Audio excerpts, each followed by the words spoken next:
Hello friends, வணக்கம். Welcome to my channel me and mom stars. இன்றைக்கி நம்ம சேனலில் மட்டன் சூப் செய்ய போகிறோம். வர்றது மழை காலம், எல்லாருக்கும் கோல்டு பிடிக்கும். அந்த டைமில் இந்த மாதிரி மட்டன் சூப் வச்சு சாப்பிட்டிங்கன்னா உடம்புக்கு ரொம்ப நல்லது.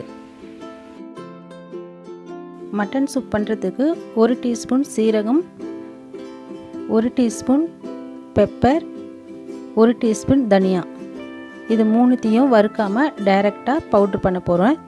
இந்த மாதிரி பவுட்ரு பண்ணிவிட்டு அதே ஜாரில் சின்ன வெங்காயத்தை 100 கிராம் உரித்து வச்சுருக்கேன். இதை ஒன்றும் பாதியமாக அரைச்சி எடுத்துக்கோங்க.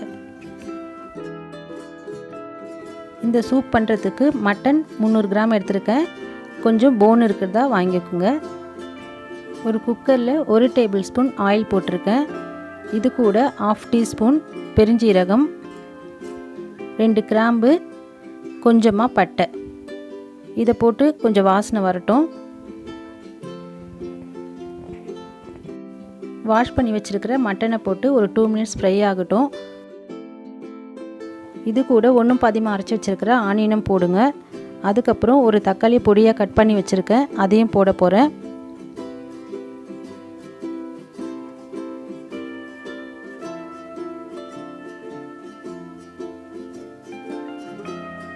இது கூட 1 டேபிள் ஸ்பூன் இஞ்சி பூண்டு பேஸ்ட்டு அரைச்சி வச்சுருக்கிற பவுடர், அது எல்லாத்தையும் போட்டுட்டு கூட 1/4 டீஸ்பூன் மஞ்சள் தூள்,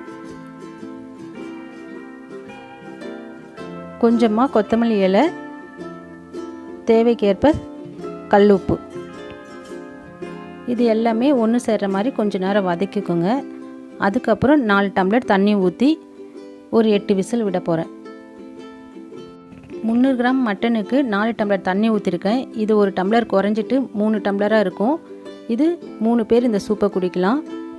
உங்களுக்கு அதிகமாக வேணும்னா எல்லா பொருளையும் அதிகப்படுத்திக்கோங்க. தண்ணி ஊற்றி நல்லா மிக்ஸ் பண்ணிவிட்டு மூடி போட்டுடுங்க. குக்கரில் ஆவி வந்த உடனே விசில் போடுங்க. அதுக்கப்புறம் 8 விசில் வந்ததும் ஒரு 10 நிமிஷம் ரெஸ்ட்டு விட போகிறேன்.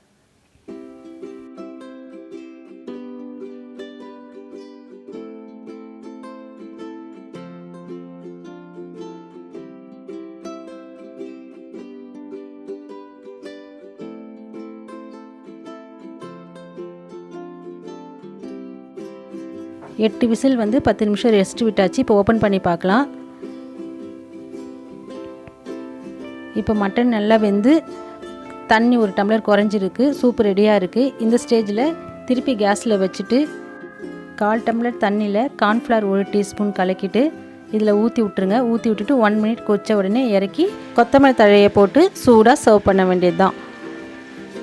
இந்த சூப்பு மழை காலத்தில் குடிக்கும் போது ரொம்ப ஹெல்த்தியாகவும் இருக்கும். குழந்தைங்களுக்கும் கொடுக்கலாம், பெரியவங்களுக்கும் கொடுக்கலாம். உடம்புக்கு ரொம்ப நல்லது. நீங்களும் அதை ஒரு தடவை வீட்டில் செஞ்சு பாருங்கள். இந்த வீடியோ பிடிச்சிருக்கோன்னு நினைக்கிறேன். பிடிச்சதுனா லைக் பண்ணுங்கள், ஷேர் பண்ணுங்கள், கமெண்ட் பண்ணுங்கள். மீ அண்ட் மாம் ஸ்டார்ஸ்க்கு சப்ஸ்கிரைப் பண்ணுங்கள். சுவையாக சமைங்க, அளவாக சாப்பிடுங்க. தேங்க்யூ.